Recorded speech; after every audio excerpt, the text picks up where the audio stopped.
Sejina Firoz Pookutty files part 2. അപ്പോൾ നമുക്ക് ഇതിന്റെ പാർട്ട് 2 എന്തൊക്കെയാണ് പറയുന്നത് നമുക്ക് ജസ്റ്റ് ചെക്ക് ചെയ്ത് നോക്കാം. ഫിറോസ് ഖാൻ സോഷ്യൽ മീഡിയയിൽ ഇപ്പോൾ ഇതിന്റെ പാർട്ട് 2 ഇതിനകത്ത് റിവീൽ ചെയ്തിട്ടുണ്ട്. ഇതിനകത്ത് ഒരുപാട് കോൾ റെക്കോർഡുകളൊക്കെ ഉണ്ട്. അപ്പോൾ അതൊക്കെ നമുക്ക് ജസ്റ്റ് പരിശോധിച്ച് നോക്കാം. അതിന് മുമ്പായിട്ട് ഈ സെജിന പൂക്കുട്ടിയുടെ അടുത്ത് കോടികളാണ് ആവശ്യപ്പെട്ടിരിക്കുന്നത്. കാരണം എന്താ വെച്ച് കഴിഞ്ഞാൽ പൂക്കുട്ടി ഗർഭം അലസിപ്പിക്കാൻ വേണ്ടിയിട്ട് അബോർഷൻ ചെയ്യാൻ വേണ്ടിയിട്ട് നിർബന്ധിക്കുന്നു. സെജിനയ്ക്കാണെന്നുണ്ടെങ്കിൽ അബോർട്ട് ചെയ്യാൻ ഒട്ടും താല്പര്യമില്ല. അങ്ങനെ അബോർട്ട് ചെയ്യുകയാണെന്നുണ്ടെങ്കിൽ കോടികൾ വേണമെന്ന് പൂക്കുട്ടിയുടെ അടുത്ത് സെജിന ആവശ്യപ്പെട്ടിരിക്കുന്നത്. അപ്പോൾ ഗർഭം അലസിപ്പിക്കാതിരിക്കാൻ വേണ്ടിയിട്ടാണ് സെജിന റസൂൽ പൂക്കുട്ടിയുടെ അടുത്ത് ഇത്രയും കോടികൾ ആവശ്യപ്പെടുന്നത്. അപ്പോഴെങ്കിലും റസൂൽ പൂക്കുട്ടി അതിന് തയ്യാറാകും എന്ന് വിചാരിച്ചിട്ടാണ് സെജിന പറയുന്നത്. സെജിനയുടെ സെപ്പറേറ്റഡ് ആയിട്ടുള്ള ഭർത്താവ് ഫിറോസ് ഖാൻ പുറത്ത് വിട്ടിട്ടുള്ള ആ പുതിയ ഓഡിയോ സന്ദേശങ്ങൾ നമുക്ക് ജസ്റ്റ് ഒന്ന് കേട്ട് നോക്കാം. ആദ്യമായിട്ട് നമ്മൾ കേൾക്കാൻ പോകുന്നത് ഫിറോസ് ഖാനും സെജിനയും തമ്മിലുള്ള ഒരു കോൾ റെക്കോർഡാണ്. നിങ്ങൾ പോയി ചാവ്, നിങ്ങൾ ചത്തു കഴിഞ്ഞാൽ എനിക്ക് ഗുണമാണ് ഞാൻ പറഞ്ഞത്. ഈ ഒരു പണം കണ്ട് ഒരുത്തിനോട് ഒളിച്ചോടിയപ്പോഴത്തേക്ക് ആണ് ഞാൻ പണം കണ്ട് തന്നെയാണ് ഞാൻ ജീവിക്കുന്നത്. എനിക്ക് പണം വേണ്ടത്. സത്യമല്ലേ? ആണല്ലോ, സത്യമല്ലേ?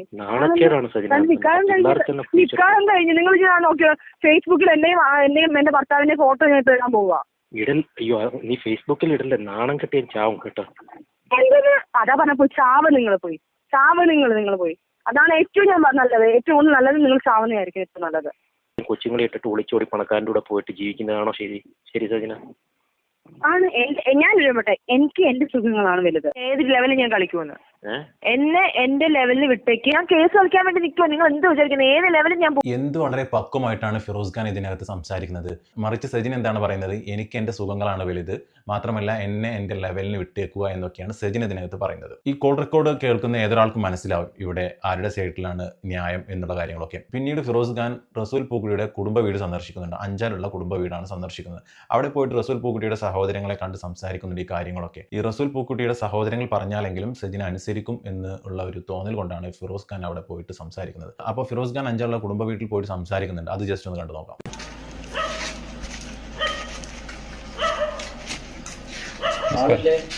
ഇവിടെ ഉണ്ട്. ഇപ്പം ഇവിടത്തേക്കായിട്ട് വന്നതാണോ അതോ വേറെ വന്നിട്ട് കയറിയത്? അല്ല, ഇവിടത്തേക്കായിട്ട് വന്നൊരു പേഴ്സണൽ മാറ്റർ പറയാൻ വേണ്ടിയിട്ട് വന്നതായിരുന്നു. അപ്പോൾ അതിൻ്റെ കാരണക്കാരൻ റസൂൽ പൂക്കുട്ടിയാണ്. ഞാൻ പുള്ളിയെ വിളിച്ച് അപ്പോൾ എനിക്ക് അത് പ്രശ്നം ഉണ്ടാക്കുന്നത് കാരണം പുള്ളി ലൈഫ് ഒരു കുടുംബമായിട്ട് ജീവിക്കുന്നതാണ്. നമുക്ക് ഇതിനകത്ത് വലിച്ചൊക്കെ എനിക്ക് താല്പര്യം. പക്ഷെ നമ്മളെ നോവിക്കാനൊക്കെ വന്നുകൊണ്ടിരിക്കുകയാണ്. നമ്മളെ നോവിക്കാൻ വേണ്ടി പുള്ളി ഇറങ്ങിക്കൊണ്ടിരിക്കുകയാണ്. കാരണം എൻ്റെ കുടുംബം തകർന്നു. പക്ഷെ അത് നിങ്ങൾ വിളിച്ചിട്ട് ഇനിയും ഉണ്ടാകുന്നു. വേറെ ഒന്നും ഞാൻ ഡിമാൻഡ് ചെയ്യുന്നില്ല. ഇനി നിങ്ങളിപ്പോൾ ഡൈവോഴ്സ് ആയോ? ഡൈവോഴ്സ് ആയിട്ടില്ല. ഇന്നിപ്പോഴും എൻ്റെ ഭാര്യയാണോ? മനസ്സിലായി. അപ്പോൾ നിങ്ങൾ വിളിച്ചിട്ടൊക്കെ കാര്യം ചെയ്താൽ ഇനി സജിനയുമായിട്ട് സജിനെ പ്രൊട്ടക്ട് ചെയ്യാനോ സജിനെ കാണാനോ ഞങ്ങളുടെ ജീവിതത്തിലേക്ക് ഇനി വരാൻ പാടില്ല. ഇത് കാരണം ഞാൻ ഇനി തുടർന്നു കഴിഞ്ഞാൽ, കാരണം നിങ്ങൾക്ക് പറയേണ്ടത് തോന്നുന്നു, ഇനിയും പുള്ളിയെ തുടർന്നു കഴിഞ്ഞാൽ എനിക്ക് അതിൻ്റെ രീതിയിൽ പോകേണ്ടി വരും. കാരണം എൻ്റെ കുടുംബം ഞാനിവിടെ വരും. ഫിറോസ് പറഞ്ഞു കഴിഞ്ഞാ ഞാൻ ഈ നോമ്പ് ഇതാക്കിയിട്ട് ഫിറോസ് പറഞ്ഞു കഴിഞ്ഞാ നിങ്ങൾ ഉദ്ദേശിക്കുന്ന ആളല്ല റസൂൽ. റസൂലിന്റെ കുടുംബമാണ് ഫസ്റ്റ്. മക്കളെയും തള്ളയും വിട്ടിട്ട് ഒരു ഏർപ്പാടും റസൂൽ നിൽക്കുന്നില്ല. പിന്നെ എന്റെ അനിയന്റെ ഭാഗത്ത് നിന്ന് ഒരു റോങ് ഉണ്ടാകുന്നില്ല. ഓക്കെ, മനസ്സിലായി? 100% പറയാം. എന്റെ മോനെ കുറിച്ച് പോലും എനിക്ക് പറയാൻ പറ്റില്ല. എന്റെ മോനെ കുറിച്ച് എന്റെ അനിയനെ കുറിച്ച് പറയാൻ പറ്റും. ഓക്കെ, അല്ല ഞാൻ കാര്യപ്പെട്ട നല്ല വിശ്വാസം, അത് സഹോദരങ്ങൾ അങ്ങോട്ടും വിശ്വാസം തന്നെയാണ്. പക്ഷെ ഇത് ഞാൻ ഇത്ര അറിഞ്ഞ കാര്യമാണ്. ഞാൻ കൊല്ലത്തിന് ഇവിടം വരെ വന്നിട്ട് ചർച്ച ചെയ്തു. ചെറിയ റോൾ ഉണ്ടായിരുന്നു. അതിന് അത് ആ ഒരു അടുപ്പം വെച്ചോ സ്നേഹം വെച്ചോ ചിലപ്പോൾ ഷൂട്ടിൽ ചെന്ന് കാണുമായിരിക്കും. ഇത് അദ്ദേഹം പറഞ്ഞില്ല. ഞാൻ എന്റെ അടുത്ത് പറഞ്ഞു, ഞാൻ സത്യനാരായണ സാറിനെ കാണാൻ റസൂൽ സാറിന്റെ എഡിറ്റിംഗ് അടക്കുമ്പോഴാണ് ഞാൻ പോയത്. ഞാൻ അവിടെ കണ്ടു. ഞാനിപ്പോൾ ഇത്രയും സ്ട്രോങ് എവിഡൻസ് ഉണ്ടായത് ഇപ്പോൾ ഇവിടെ വന്നിരിക്കുന്നതെന്ന് ആലോചിച്ചു. ഓക്കെ, ചിലപ്പോൾ നിങ്ങൾക്കൊരു ഫാൾസ് ഇൻഫർമേഷൻ ആയിരിക്കും. ഞാൻ ഇത് ക്ലിയർ ആക്കി എവിഡൻസ് ഉണ്ടായിട്ടാണ് എന്നെ സംബന്ധിച്ച് ഇപ്പോഴും ഞാൻ പറയുന്നത് ഇനി അത് തുടരുത്. എനിക്ക് വേറൊന്നുമില്ല, എനിക്ക് വന്ന കാര്യം പോട്ടെ. കാരണം ഞാൻ ഇപ്പോഴും ഞാൻ തകർന്നിരിക്കുന്ന ഒരാളാണ്. ഇപ്പോഴും ഞാൻ മാന്യമായിട്ടാണ്. കാരണം നിങ്ങൾ വീട്ടിൽ വന്നിട്ട് ഞാൻ സംസാരിക്കുന്നുണ്ടെങ്കിൽ എന്തുമാത്രം എൻ്റെ മനവും വിഷമം എന്നുള്ളത് മനസ്സിലാക്കും. എന്തുമാത്രം മാനസികമായി ഇത് നിങ്ങൾക്ക് ഈ അവസ്ഥ വന്നാലേ മനസ്സിലാക്കും. നിങ്ങളുടെ മകനോ നിങ്ങൾക്ക് ഈ അവസ്ഥ വരും. കാരണം ഇപ്പോഴും ഞാൻ പറയുന്നത് നിങ്ങൾ പുള്ളിയെ വിളിച്ചു ഇനി ഇത് മുന്നോട്ട് സജനയുമായിട്ടുള്ള ബന്ധം പോകട്ടെ. വീഡിയോ കോൾ ചെയ്യുന്നതിൻ്റെ സാധനങ്ങൾ, അതായത് ഓഡിയോ കോൾ ചെയ്യുന്നതിൻ്റെ ഫുള്ള്, കാരണം നമ്മൾ അത്ര വലിയ ആളല്ല, അദ്ദേഹത്തിൻ്റെ അത്ര വലിയ ആളല്ല. മനസ്സിലായി? ഇനി അങ്ങോട്ട് തുടർന്ന് എത്ര വേറെ ഒരു ഡിമാൻഡ് തുടർന്നൊരു ബന്ധം ഉണ്ടാവാൻ പാടില്ല. കാരണം നിങ്ങളെല്ലാം നമ്മൾ ഒരിക്കലും ഒരു കുടുംബം തകർക്കാനോ മൈനസാക്കാനോ ഒന്നും ഞാൻ ആഗ്രഹിക്കുന്നില്ല. എൻ്റെ തകർച്ച കൊണ്ടാണ് ഞാൻ ഇവിടെ വരാനുള്ള അവസ്ഥ വന്നത്. നാളെ നിങ്ങൾക്ക് വരുമ്പോൾ മനസ്സിലാവും. അത്രയും നെഞ്ചിൽ ഞാൻ തകർന്നിരിക്കുകയാണ്. അത് ഇദ്ദേഹമാണ് കാരണം എന്നുള്ളത് എൻ്റെ അല്ലാഹുവാണ് സത്യം. നോമ്പിൻ്റെ സമയം ഞാൻ പറയുക, ഇദ്ദേഹമാണ് എൻ്റെ ജീവിതം. ഞാൻ ഇന്നലെ മീഡിയയിൽ അത് പറഞ്ഞില്ല. ഞാൻ പക്ഷേ നാളെ അത് പറയേണ്ടി വരില്ല. ഇത് ഇതോടെ നിർത്തിച്ചാൽ മതി. ഇനി ആവർത്തിക്കരുതെന്ന് മാത്രം പറയും. നിങ്ങൾ റസൂലിനെ അണ്ടർ എസ്റ്റിമേറ്റ് ചെയ്തിരിക്കുകയാണ്. ഒരു കാരണവശാലും സംഭവിക്കുന്നത് ഞാൻ എനിക്ക് എഴുതി തരാം, മുദ്രപത്രത്തിൽ എഴുതി തരാം. എനിക്ക് എൻ്റെ മോനെ കുറിച്ച് പറയാൻ പറ്റത്തില്ല, പക്ഷേ എൻ്റെ അനിയനെ പറയാൻ പറ്റും. നിങ്ങളൊന്നും ഇതിനകത്ത് ഒരു ഇതുമല്ല. പക്ഷേ എൻ്റെ അവസ്ഥ ഇതായതുകൊണ്ടാണ് ഇവിടെ വരേണ്ടി വന്നത്. ഞാൻ പുള്ളിയുടെ കൂടി സംസാരിച്ചു. എങ്കിലും നിങ്ങളുടെ അടുത്ത് കൂടെ വന്നിട്ട്, കാരണം നിങ്ങൾ പറഞ്ഞാൽ കേൾക്കുമെന്ന് വിശ്വസിക്കുന്നു.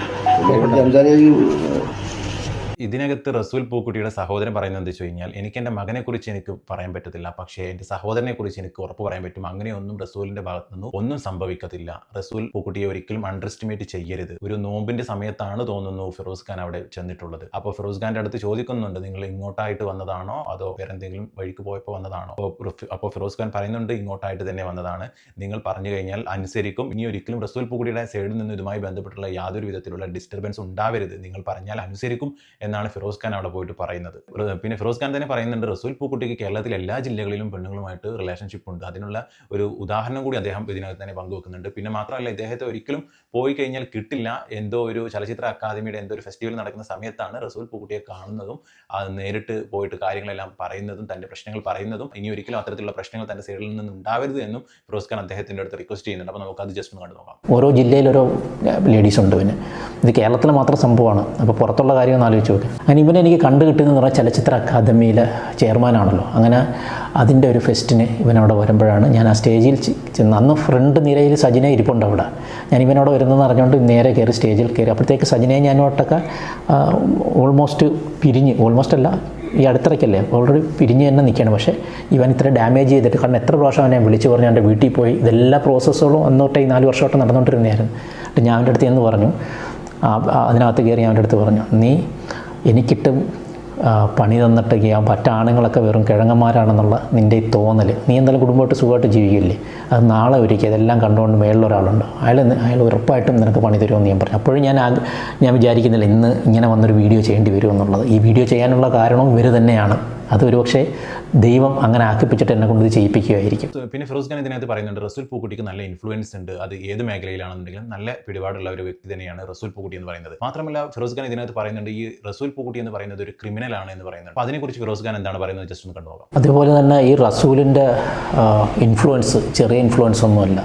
അത് എല്ലാ മേഖലയിലും അവന് പണമുണ്ട്, പൊളിറ്റിക്സിൽ പിടിപാടുണ്ട്, പോലീസുകാരുമായിട്ട് ബന്ധമുണ്ട്.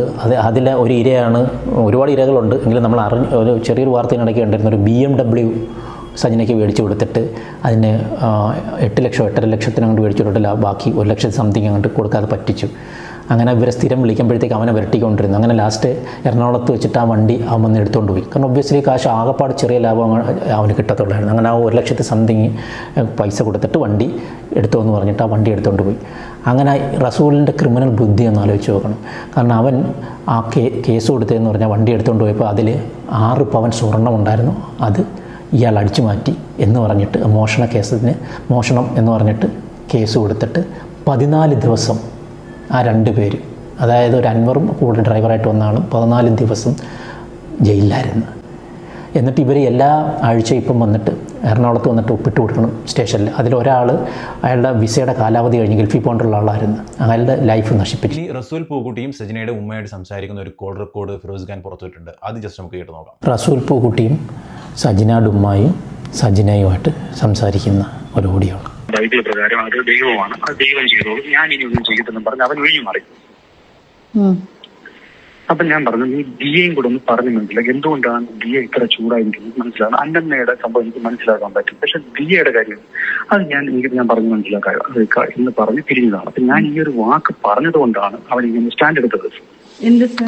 അത് ഞാൻ പറഞ്ഞു, ഈ 2ാമത് പ്രഗ്നൻസി ഉള്ള കാര്യം അത് സത്യമല്ല എന്ന് എനിക്ക് തോന്നുന്നു ഞാൻ പറഞ്ഞു. കഴിഞ്ഞ റിപ്പോർട്ടൊന്നും ഞാൻ കണ്ടിട്ടില്ല, അത് സത്യമല്ല എന്ന് പറഞ്ഞു. അപ്പൊ അത് കേട്ടപ്പോഴാണ് ഇവരും താന്ന്. കാരണം ഇവരുടെ ആയുധം അതായിരുന്നല്ലോ, മെയിൻ ആയുധം.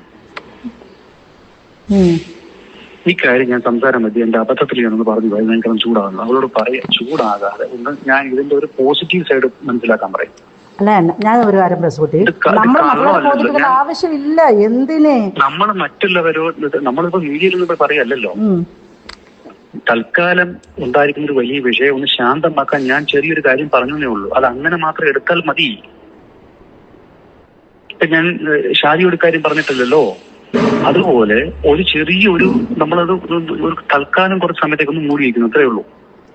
ഒരു മാസം കഴിയുമ്പോൾ എന്താണെന്നുള്ള കാര്യം നമുക്ക് പിന്നീട് നോക്കാം. അതൊന്ന് പറഞ്ഞ് മനസ്സിലാക്കി കൊടുക്കും.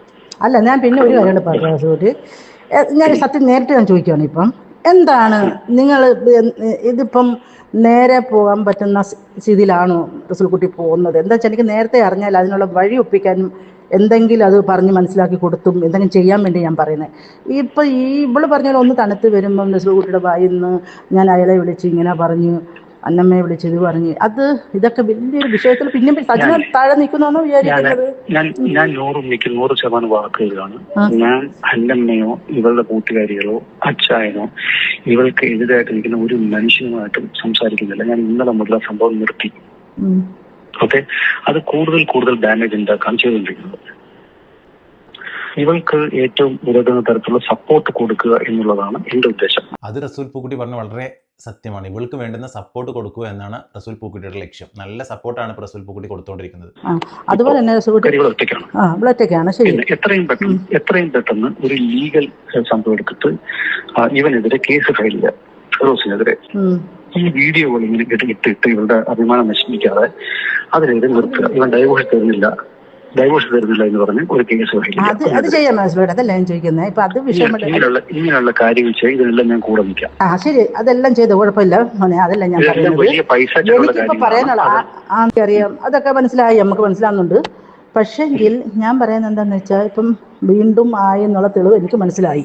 ഞാൻ അവളെ വഴക്കും പറഞ്ഞു, ഒന്ന് പോയി കഴിഞ്ഞ് സജന നീ ഇതുണ്ടോന്ന് ഞാൻ വിശ്വസിച്ചില്ലായിരുന്നു. ഇപ്പം നീ ഇത് തെളിവ് എന്നെ കാണിച്ചപ്പോൾ ഇത് വീണ്ടും നിങ്ങൾ ഇതില്ലാതായി ഇപ്പം വീണ്ടും പോയി നിങ്ങൾ ഒന്നായോ? നിങ്ങൾ ഒറ്റയ്ക്കാണോ സംസാരിക്കുന്നത്? ആണാണ് പറ. ഉമ്മയ്ക്ക് എന്ത് തോന്നുന്നു? ഇത് ശരിയായ രീതിയിലാണോ? എങ്ങനെ ഇത് രണ്ടുപേരും നിങ്ങൾ രണ്ടുപേരും കൂടെ ഉൾപ്പെട്ടല്ലേ? അപ്പൊ രണ്ടുപേരുടെയും കയ്യിലും തെറ്റുണ്ട്. ഇത് ശരിയായ ഞാൻ പറയത്തില്ല, നിങ്ങൾ രണ്ടുപേരുടെയും കയ്യിൽ തെറ്റ്. റസൂൽക്കുട്ടി ഒരാൾ മാത്രം വിചാരിച്ച് വീണ്ടും ഞാൻ ഒരാളെ മാത്രം തെറ്റ് പറയുന്നില്ല. പക്ഷെ മറ്റേ സംഭവം പോയി എന്നുള്ള കാര്യം എന്നോട് പറഞ്ഞിരുന്നെങ്കിൽ ഈ മൂന്നാമത്തെ സംഭവം ഉണ്ടാകത്തില്ലായിരുന്നു. ഞാനുള്ള പ്രിക്കോഷൻസ് എടുത്തതന്നെ. അത് ആ അമ്മ പറയുന്നത് വളരെയധികം സത്യമാണ്. രണ്ടുപേരുടെ സൈഡിലും തെറ്റുണ്ട്, അല്ലാതെ ഒരിക്കലും ഇങ്ങനെ സംഭവിക്കില്ലല്ലോ. അതെന്താണെന്ന് എല്ലാവർക്കും മനസ്സിലായി കാണുമല്ലോ, എന്താണ് പ്രിക്കോഷൻസ് എന്നുള്ള കാര്യം. എന്നോട് പറയാതെ എന്നെ നിർബന്ധപൂർവം ഞാൻ പറയാം, എന്നോട് പറയാതെ വീണ്ടും ഇതിലേക്ക് കൊണ്ടുപോയിട്ടല്ലേ ഉണ്ടായത്. നിങ്ങൾ എന്നോട് പറഞ്ഞിരുന്നെങ്കിൽ ഞാൻ അപ്പോഴേ പ്രിക്കോഷൻ എടുക്കില്ലേ, ഞാൻ അപ്പോഴേ മാറി നിൽക്കില്ലേ. നമുക്ക് എല്ലാവർക്കും ഒരു ശരിയായ രീതിയിൽ എഴുതാൻ പറ്റിയെന്നല്ല. അതിനൊരു അവസരം ഇവളും പിന്നെ അമ്മനെ ചെറിയ കാര്യമാണ്. എന്റെ എല്ലാ കാര്യം കേട്ടേച്ച് കാര്യം വേണം. എന്നിട്ട് അവളിപ്പോ കാലി മാറി. ഇനിയിപ്പോൾ അതെല്ലാം ഞാൻ പറയുന്നത് വരെ വന്നതും പോയതും പറഞ്ഞ് അങ്ങോട്ടും ഇങ്ങോട്ടും കളിക്കാതെ നിങ്ങൾ ഇനിയുള്ള മുന്നോട്ടുള്ളത് ഓരോരുത്തർ തമ്മി ദേഷ്യം വരുന്ന ഒറ്റ അടിക്ക് റസൂൽ പൂക്കുട്ടിയും സജിനയുടെ അമ്മയും സംസാരിക്കുന്നതിനിടയ്ക്ക് സജിനെ ചോദിക്കുന്നുണ്ട് എനിക്ക് സംസാരിക്കണം എന്ന് പറഞ്ഞിട്ട്. അപ്പോൾ സജിന ഇനി റസൂൽ പൂക്കുട്ടിയായിട്ട് സംസാരിക്കുന്ന സംഭാഷണങ്ങളാണ് നമ്മൾ ഇനി കേൾക്കാൻ പോകുന്നത്. ഹലോ അച്ഛൻ്റെ അടുത്ത് എന്ത് പറഞ്ഞെന്നാ പറഞ്ഞത്?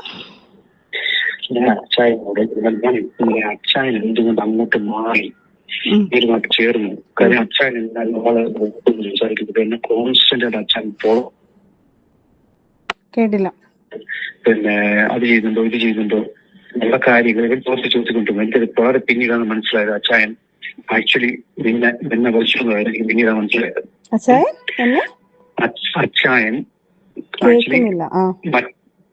അച്ചായൻ ആക്ച്വലി മറ്റവരുടെ കൂടെയാണെന്നുള്ള കാര്യം എനിക്ക് വളരെ പിന്നീടാണ് മനസ്സിലായത്. ഓ, അന്ന് എന്റെ പ്രഗ്നൻസിയുടെ കാര്യം പറഞ്ഞത് ആ ടൈമിലാണ് അച്ഛൻ്റെ അടുത്ത് പറഞ്ഞത്. അതാണ് ഫിറോസ് പറഞ്ഞത് അല്ലേ? അതെ. ഞാൻ എന്റെ സംസാര മധ്യേ ഇത് വന്നു. ഇതാദ്യം പിന്നെ ശരിയാകും തോന്നുന്നില്ല. അതെന്നെ വരട്ടാൻ വേണ്ടി പറഞ്ഞതാണ് എന്ന് ഞാൻ പറഞ്ഞു. എന്നിട്ട് ഞാൻ അവരുമായിട്ടുള്ള കാര്യങ്ങൾ സംസാരിച്ചത് പൊതുവെ നീ എന്തിനാണ് അവൾക്കെതിരെ നിൽക്കുന്നത്, നിന്റെ പെങ്ങളെ നമുക്കല്ലായിരുന്നു, നീ ഏറ്റവും കൂടുതൽ അവൾ സഹായിച്ചുകൊണ്ടിരുന്ന നീ അല്ലേ, എന്തെങ്കിലും ആവശ്യമുണ്ടോ ഞാൻ നിന്നല്ലേ വിളിക്കൊണ്ടിരുന്നത്, എനിക്ക് ഇനിയിപ്പം അങ്ങനെ ചെയ്യാൻ പറ്റുമോ, നീ എന്തിനാണ് അവൾക്കെതിരെ ഇങ്ങനെ പോകുന്നത്, അത് ഇങ്ങനെ അവളിങ്ങനെ പിന്നെ പോലീസ് സ്റ്റേഷനിൽ എന്നെ പറ്റി ഇങ്ങനെ പറഞ്ഞു. ഞാൻ പറഞ്ഞു അവൾ ഒരിക്കലും അങ്ങനെ പറഞ്ഞിട്ടില്ല, അവൾ ഒരിക്കലും പറയത്തുമില്ല. ആ സംശയങ്ങളെല്ലാം നിനക്ക് മനസ്സിലാകുന്നില്ല. ഇത് അഥവാ അങ്ങനെ ഒരു സംശയം ഉണ്ടെങ്കിൽ സംശയങ്ങളെല്ലാം അവളുടെ മനസ്സിൽ ഇട്ടുകൊടുത്തത് അന്നമ്മയാണ്. നീ മനസ്സിലാക്കുക, നീ നിൽക്കുന്ന ആളുകൾ ശരിയല്ല. ഞാൻ പറഞ്ഞ കുറെ കാര്യങ്ങൾ ഇൻസിഡന്റിൽ പറഞ്ഞ് അവനെ ഞാൻ പറഞ്ഞു മാറ്റി. നീ ഇനി അവരുമായിട്ട് ചേർന്നിട്ട് അവരുടെ വീട്ടിൽ പോവുകയോ അവരുമായിട്ട് ചേർന്നവർക്കെതിരെ ഡയനപ്പ് ചെയ്യുകയോ ചെയ്യരുത്. എന്നിട്ട് നീ ബൈബിൾ ഫോളോ ചെയ്യുന്ന ഒരാളല്ലേ, ഒരാളെ അപ്പൊ എന്നോട് ചോദിക്കുന്നത് ഇക്ക എന്തുകൊണ്ടാ അവൾക്കെതിരെയും ചെയ്യാതെ? ഞാൻ ചോദിച്ചാൽ ഞാൻ അത് ദിയെ എന്നോട് ചോദിച്ചു, നിങ്ങൾ ഇവിടെ ഇങ്ങനെ പറഞ്ഞിട്ടാണ് ബോംബെയിൽ ഇറങ്ങിയത്, അങ്ങനത്തെ ഒരാൾ നിങ്ങൾ എന്തിനാണ് പ്രൊട്ടക്ട് ചെയ്യുന്നത്? ഞാൻ ചോദിച്ചു, ഞാൻ എല്ലാവരും കൂടെ കടന്നുകൂടി ആക്രമിക്കുന്നു. ഇപ്പൊ അവൾ എന്നോട് ചില അരുതാത്ത കാര്യങ്ങൾ ചെയ്തു. ഓക്കെ, അതിപ്പോ 2 ദിവസമാണ് ചെയ്തിട്ടുള്ളത്. പക്ഷേ അതിന് മുമ്പ് എത്രയോ 2 ദിവസമാണ് എന്നോട് ചെയ്തിട്ടുള്ളത്. 2, 4, 1 മാസം 2 മാസം ചെയ്തിട്ടുള്ളത്. പക്ഷെ അതിനേക്കാൾ എത്രയോ മാസങ്ങൾ ഞാൻ അവളുമായിട്ട് വളരെ നന്നായി ഞങ്ങൾ പരസ്പരം ടൈം സ്പെൻഡ് ചെയ്തിട്ടുണ്ട്. ആ സമയങ്ങൾ മറന്നിട്ടാണോ ഞാൻ ഇതൊക്കെ ചെയ്യുന്നത്? ഞാൻ അങ്ങനെ ചെയ്യുന്ന ഒരാളല്ല. പിന്നെ എല്ലാവരും കൂടെ ആക്രമിക്കുമ്പോൾ ഒരാളെ വിക്ടിമൈസ് ചെയ്യുന്ന ആളല്ല ഞാൻ. നിങ്ങളൊരു സോഷ്യൽ വർക്കർ അല്ലേ? നിങ്ങളൊന്ന് സ്വയം ഒന്ന് മാറി നിങ്ങൾക്ക് അവളോടുള്ള വിദ്വേഷം മാറ്റി വെച്ചിട്ട് നിങ്ങളൊരു സോഷ്യൽ വർക്കർ എന്ന നിലയിൽ നിങ്ങളൊന്ന് ചിന്തിച്ചു നോക്കൂ.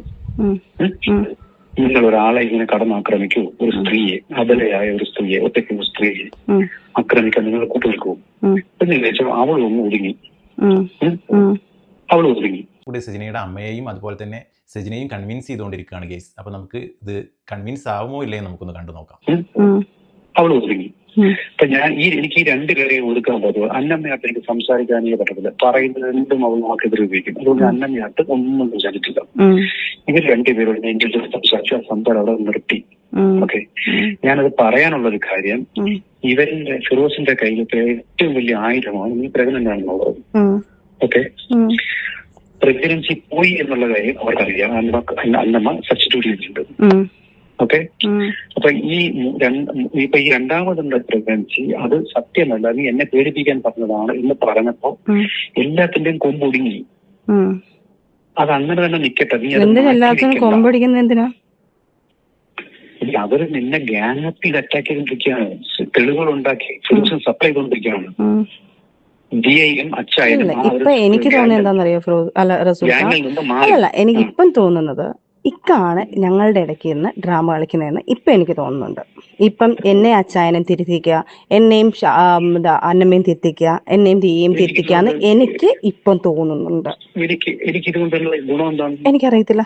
അന്നമ്മയായിട്ട് സംസാരിക്കുന്ന സമയത്ത് മിക്ക എൻ്റെ അടുത്ത് പറഞ്ഞുകൊണ്ടിരുന്നത് അന്നമ്മ ശരിയല്ല, നീ അങ്ങനെ ചെയ്യരുത്, അവളായിട്ട് കൂട്ടുകൂടരുത്, നിങ്ങൾ എൻ്റെ അടുത്ത് പറഞ്ഞുകൊണ്ടിരുന്നത്. അതെന്തുകൊണ്ടാണെന്ന് എനിക്കറിയത്തില്ല. ദിയയുടെ കാര്യത്തിൽ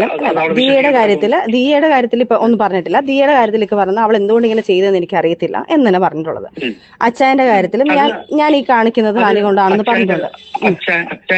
അതേപോലെ തന്നെ ഞാൻ ഈ പറഞ്ഞു എന്തുകൊണ്ടാണ് ഇങ്ങനെ പെട്ടെന്ന് മാറി എനിക്ക് മനസ്സിലാവില്ല. അപ്പൊ അവൻ എന്നോട് പറഞ്ഞത് നീ അവനെതിരെ പിന്നെ അത് ഞാൻ അച്ചായനോട് സംസാരിക്കുമ്പോൾ ഞാൻ അച്ചായന്റെ അടുത്ത് നേരിട്ട് സംസാരിച്ചോളാം. അച്ചായ ഇത് കാരണമായിരുന്നു എന്നുള്ളത് അല്ല. പക്ഷെ എനിക്കിപ്പം റസൂൽക്ക തോന്നുന്നത് ഞങ്ങളുടെ ഇടയ്ക്കുണ്ടായ പ്രശ്നങ്ങളെല്ലാം ഇക്കാണ് ഉണ്ടാക്കാൻ കാരണം. എന്തിനാണെന്ന് എനിക്കിപ്പോ തോന്നുന്നില്ല. കാരണം ഡബിൾ ഗെയിം കളി ഇക്കാണ്. അന്നമ്മയോ അല്ല, അച്ചായനും അല്ല, ഷാലു അല്ല, ദിയോ അല്ല ഡബിൾ ഗെയിം കളിച്ചുകൊണ്ടിരിക്കുന്നത്. കാരണം നിങ്ങൾ എൻ്റെ അടുത്തൊന്ന് പറഞ്ഞുകൊണ്ടിരിക്കുന്നു, അവരെടുത്തൊന്ന് പറഞ്ഞുകൊണ്ടിരിക്കുന്നു എന്ന് ഇപ്പം എനിക്ക് തോന്നുന്നുണ്ട്.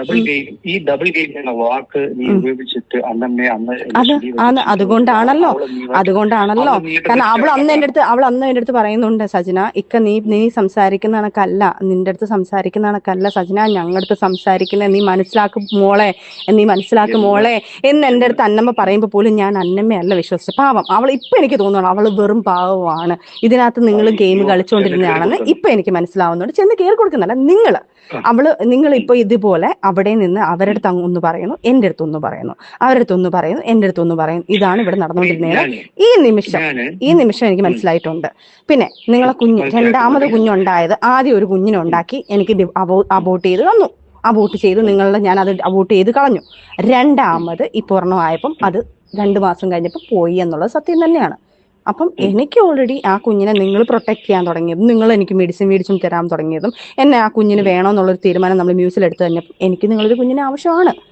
അത് കഴിഞ്ഞിട്ടും നമ്മൾ സന്തോഷത്തോടെയാണ്. ഒരു പ്രാവശ്യമേ ഉള്ളൂ ഞാനൊന്ന് ഇക്കാനടുത്ത് ബലമായി പീഡിപ്പിച്ച് എനിക്ക് ഇക്കാനെ വേണമെന്നും ബലമായിട്ട് ഞാൻ ഷാദിത്തുള്ള സമയത്ത് ഞാൻ ഇക്കാലത്ത് പറഞ്ഞിട്ടുണ്ട്. അത് ഇതൊന്നും അല്ല, ഇതിന് 2 മാസം മുന്നേ ആണത്. ഈ പ്രാവശ്യം, അതായത് കഴിഞ്ഞ മാസം, അതായത് ഈ പ്രശ്നങ്ങളൊക്കെ നടക്കുമ്പോൾ നമ്മൾ സന്തോഷത്തോടെ ഫിസിക്കൽ അറ്റാച്ച്മെന്റ് ആയപ്പോഴാണ് ഈ കുഞ്ഞായത്. അല്ലാതെ ഞാൻ നിങ്ങളെ പീഡിപ്പിച്ചോ, ഞാൻ നിങ്ങളെ അബ്യൂസ് ചെയ്തോ, നിങ്ങളിരിക്കുന്ന സാധനം എടുത്തിട്ട് എൻ്റെ അടുത്ത് വെച്ചിട്ട് എനിക്ക് കുഞ്ഞിനുണ്ടാക്കാൻ പറ്റത്തില്ലല്ലോ. നിങ്ങൾ എനിക്ക് ഉള്ളിൽ തന്നിട്ടുണ്ടായുണ്ടല്ലോ കുഞ്ഞുണ്ടായത്. അല്ല, പറയുന്നുണ്ടല്ലോ, ആണല്ലോ പറഞ്ഞത്. അച്ഛൻ്റെ അടുത്ത് അങ്ങനെ തന്നെയാണല്ലോ, ഞാൻ കള്ളത്തനം പറയുന്നുണ്ടെന്ന്. ഇനി റസൂലിക്കാൻ ഞാനൊരു കാര്യം പറയട്ടെ. എനിക്ക് നിങ്ങളെ ഭാര്യയുടെ ഇത്രയും ദിവസവും ഞാൻ പറഞ്ഞ കണക്ക് ഷാദിത്തയുടെ കാര്യത്തിൽ ഞാനിട്ട് ഇങ്ങനെ പറയുന്നെങ്കിലും എൻ്റെ ഉള്ളിൽ ഒരു വിഷമമുണ്ട്. അത് അന്നമ്മയ്ക്കും അറിയാം, ദിയയ്ക്ക് അറിയാം, അച്ചായനും അറിയാം. ഞാൻ ഒരിക്കലും അങ്ങനെ ചെയ്യുന്ന ഒരു കുട്ടിയല്ല. ഇവരെ കൊല്ലാൻ വേണ്ടി ദേഷ്യപ്പുറത്ത് ഞാൻ പറഞ്ഞിട്ടുണ്ടായിരിക്കും, അവര് സത്താലും കുഴപ്പമില്ല, എനിക്കിത് മതി, എനിക്ക് പൈസ മതി എന്ന്. പൈസ മതിയായിരുന്നെങ്കിൽ ഇവർക്കും അറിയാം നല്ല രീതി നിങ്ങളുടെ കയ്യിലൊന്നുമില്ല എന്നുള്ളത്. എന്നിട്ട് പോലും ഞാൻ അത് പറഞ്ഞ് നിങ്ങൾക്കും അതറിയാം. ഞാൻ 10 കോടി വേണമെന്ന് പറയുമ്പോൾ തന്നെ നിങ്ങളും പറയുന്നുണ്ട് ആ 10 കോടി ഒന്നും കിട്ടാനല്ല എന്ന് ഞാൻ പറയുന്നത് നിങ്ങൾക്ക് വ്യക്തമായിട്ടും അറിയാം. അപ്പം അത് ആ 10 കോടി എന്ന് പറയുമ്പോഴെങ്കിൽ നിങ്ങൾ എന്നെ കളഞ്ഞിട്ട് പോവാതിരിക്കട്ടെ എന്നുള്ള രീതിയിലാണ് ഞാൻ പറഞ്ഞിട്ടുള്ളത്. പിന്നെ ദേഷ്യത്തിൽ ഞാൻ ദിയയെടുത്തും ഈ പറഞ്ഞ കണക്ക് എടുത്തും ഞാൻ സംസാരിച്ചിട്ടുള്ളത് സത്യം തന്നെ. അവരാരെങ്കിലും ആയിക്കോട്ടെ, അന്നത്തെ ദിവസം ദേഷ്യത്തിൽ ഞാൻ പറഞ്ഞു അവർ ചത്താലും എനിക്ക് കുഴപ്പമില്ല. കാരണം ഞാൻ സ്വാഭാവികമായിട്ട് പറയുന്നുണ്ടെങ്കിൽ ഞാൻ അവർക്ക് വേണ്ടിയിട്ടാണ് ഞാൻ ഇത്രയും സ്ട്രഗിൾ ചെയ്തത്. കാരണം ആ ഒരു ലേഡിക്ക് വയ്യായിട്ടിരിക്കുന്നു, അവർക്ക് ഇതായതുകൊണ്ട് മാത്രമാണ് പലതും എനിക്ക് വേണ്ടി ഞാൻ സ്ട്രഗിൾ ചെയ്ത് പോയിക്കൊണ്ടിരുന്നത്. അപ്പം ഞാൻ ആ ദേഷ്യപ്പുറത്ത് നമ്മൾ തമ്മിൽ സംസാരിക്കുന്നതിൻ്റെ ഇടയ്ക്ക് ദേഷ്യപ്പുറത്ത് ഞാൻ പറഞ്ഞിട്ടുള്ള കാര്യം അത് ശരിയാണ്. ദിയ എന്നുള്ളൊരു വ്യക്തിക്ക്, സോഷ്യൽ വർക്ക് ചെയ്യുന്ന ഒരാൾക്ക് അത് ദേഷ്യം വരും, സ്വാഭാവികമാണ്.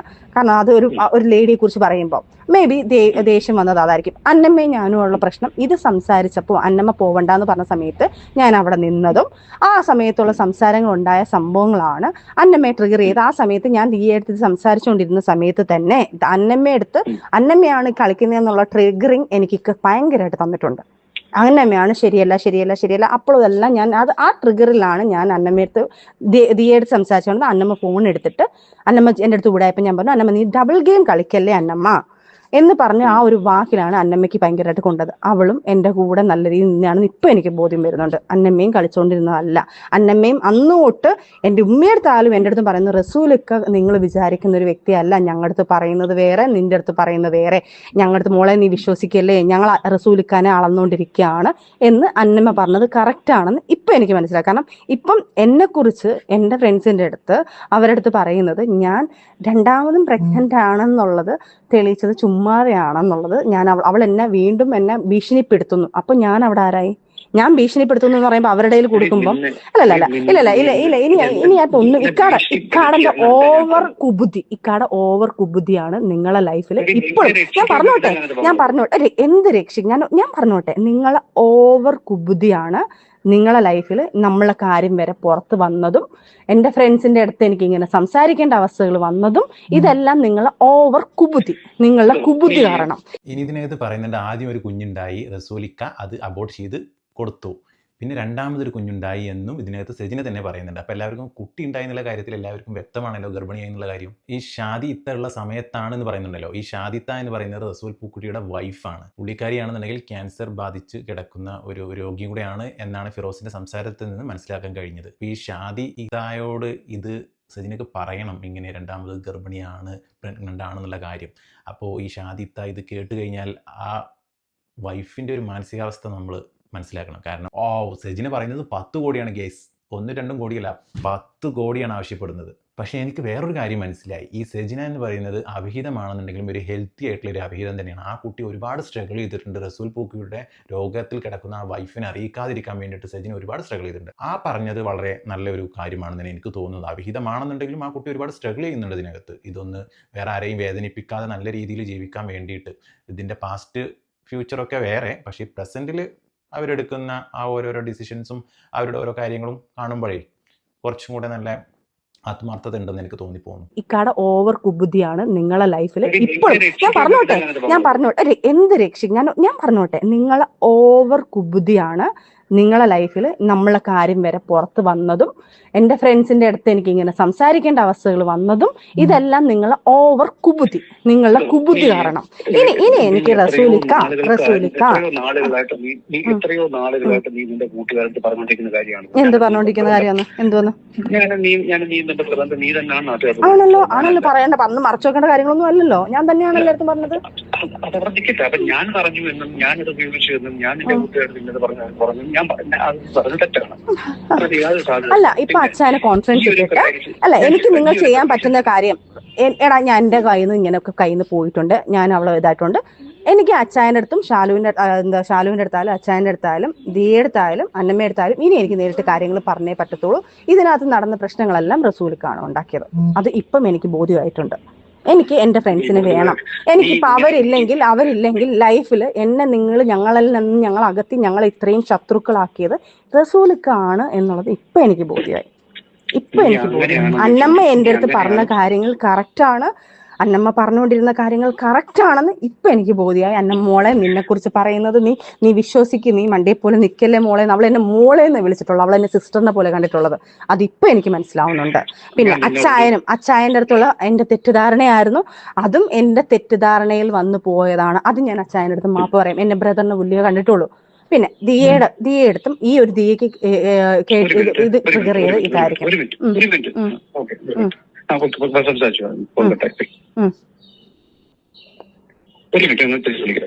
ആരെ വിളിക്കാന്ന് എന്തോന്ന് ഞങ്ങൾ തിരിച്ചു വിളിക്കാം, നേര് വിളിക്കും, വീട്ടിൽ നിന്ന് ഇറങ്ങുന്നവരെ പറയാൻ വേണ്ടി വിളിച്ചത്. അയാൾക്ക് തന്നെ കുരു തോണ്ടിക്കൊണ്ടിരിക്കുക, അയാൾ തന്നെ, അത്രേ ഉള്ളൂ. അയാൾ തന്നെ അയാളെ കുരു തോണ്ടിക്കൊണ്ടിരിക്കണം. അയാളെ കുബുദ്ധി പറഞ്ഞോ കുബുദ്ധി പറഞ്ഞോ. എനിക്കൊന്നും പറയാനില്ല. നീ ഇപ്പോഴും വിശ്വസിക്കുന്നത് എനിക്കിപ്പം എനിക്ക് തോന്നുന്നുണ്ട് ചെയ്യാനുള്ള തന്നെയാണ് റസൂൽക്ക. കാരണം ഇനി ചുമ്മാ നിന്ന് കഴിഞ്ഞാൽ ഞാൻ പൊട്ടിയായിക്കൊണ്ടിരിക്കും, ഞാൻ മറ്റുള്ളവരുടെ മുന്നിൽ ചീത്തയായിക്കൊണ്ടിരിക്കും, ഞാൻ മൊത്തത്തിൽ ചീത്തയായിക്കൊണ്ടിരിക്കും. കാരണം ഞാൻ ഇപ്പോഴും നിങ്ങളെ വാക്കാണ് ഞാൻ വിശ്വസിച്ചുകൊണ്ടിരുന്നത്. ഈ നിമിഷം വരെ ഞാൻ നിങ്ങളെ വാക്കാണ് വിശ്വസിച്ചിരിക്കുന്നത്. പക്ഷെ നിങ്ങൾ ശരിക്കും ഡബിൾ എന്നല്ല ട്രിപ്പിൾ എന്നല്ല നിങ്ങൾ കളിക്കുന്ന ഗെയിം. എൻ്റെ അടുത്ത് ആ മറ്റേ മൂപ്പൻ വരെ എൻ്റെ അടുത്ത് ഇപ്പൊ പറഞ്ഞതാ, നിങ്ങൾ വിചാരിക്കുന്ന കണക്കല്ല റസൂലിക്ക, കുറെ പെണ്ണുങ്ങൾ എനിക്ക് മെസ്സേജ് ഇട്ടിട്ടുണ്ട്. മൂപ്പൻ എൻ്റെ അടുത്ത് പറഞ്ഞ കാര്യങ്ങളോ ഇതൊക്കെ ഞാൻ എന്നിട്ടും ഞാൻ നിങ്ങളല്ല, എന്റെ ഫ്രണ്ട്സ് പറഞ്ഞിട്ടും ഞാൻ നിങ്ങളല്ല, നിങ്ങളെ തന്നെ വിശ്വസിക്കുന്നു. അത് മൂപ്പൻ ഇട്ടോളൂ, അത് നിങ്ങൾ ഇട്ടിട്ടില്ലെങ്കിൽ അത് ഓക്കെ, നിങ്ങൾ ഇട്ടിട്ടില്ലെങ്കിൽ ഇട്ടേക്ക്, അത് എനിക്ക് വിഷയമല്ലല്ലോ. കാരണം നിങ്ങൾ ഇട്ടിട്ടുണ്ടെങ്കിൽ കാലം തെളിയിക്കും, അത് വെളിയിൽ വരും. ഇപ്പം കാലം ഓരോന്ന് തെളിയിപ്പിച്ചോണ്ടിരിക്കില്ലേ. നിങ്ങളെ വായിന്ന് തന്നെ ഞാൻ അറിഞ്ഞു അച്ചായന്റെ അടുത്ത് ഇങ്ങനെയൊക്കെ ഞാൻ പറഞ്ഞിട്ടുണ്ടിരിക്കുന്നത്. നിക്ക് അമ്മച്ചി നിങ്ങൾ ഇതിനകത്ത്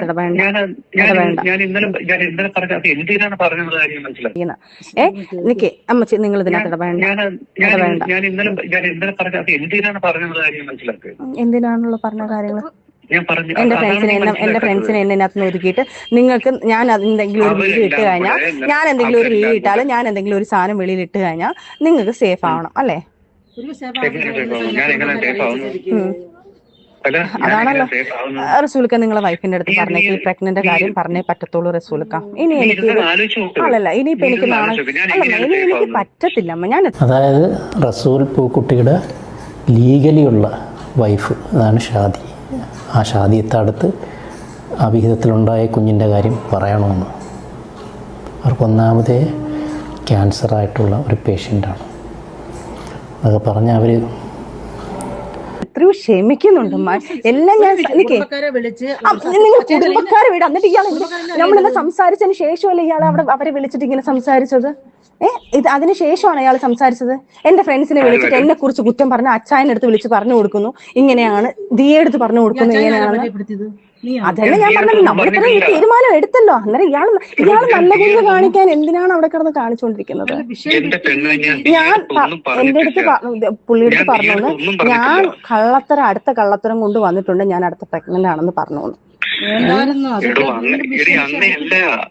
നീ ഒന്ന് മനസ്സിലാക്കുക. ഞാൻ എവിടെ നിന്നാണ് വരുന്നത് നീ ഒന്ന് മനസ്സിലാക്കുക. നിനക്കെതിരെ ഏറ്റവും കൂടുതൽ നിന്റെ അടുത്ത് നിന്ന ആളുകൾ, ഏറ്റവും കൂടുതൽ നിന്റെ കാര്യങ്ങൾ അറിയാവുന്ന ആളുകൾ എനിക്ക് തിരിഞ്ഞു. കാരണം എന്താ? നിങ്ങളെ കാരണം നീ പറഞ്ഞ കാര്യങ്ങൾ കാരണം പെണ്ണെ. ഇല്ല എങ്ങനെയാണ് കാരണമാകുന്നത്? ഞാൻ പറഞ്ഞു ആ പറയാൻ കാരണം എന്താ? നിങ്ങൾ നിങ്ങൾ എന്റെ അടുത്ത് പറഞ്ഞു അന്നമ്മ ശരിയല്ല, മറ്റേതല്ല ശരിയല്ല, മറ്റേതാണെന്ന് പറഞ്ഞിട്ട് എന്റെ മനസ്സിലോട്ട് എന്നെ വിഷം കയറ്റി തന്നു നിങ്ങൾ. അതായത് റസൂൽ പൂക്കുട്ടിയുടെ ലീഗലായിട്ടുള്ള വൈഫിന്റെ അടുത്ത്, ഷാദി ഇത്തയുടെ അടുത്ത് പറയണം ഈ അഭേദത്തിലുണ്ടായ കുട്ടിയുടെ കാര്യം. അതാണ് സജിന പറഞ്ഞുകൊണ്ടുവരുന്നത്. അങ്ങനെ ഗൈസ്, ഇവിടെ പാർട്ട് 2 അവസാനിച്ചിരിക്കുകയാണ്. പാർട്ട് 3 ആയിട്ട് ഉടനെ തന്നെ വരാം. അപ്പോൾ നിങ്ങളുടെ അഭിപ്രായങ്ങൾ നിങ്ങൾ താഴെ കമന്റ് ആയിട്ട് രേഖപ്പെടുത്തൂ. Thanks for watching.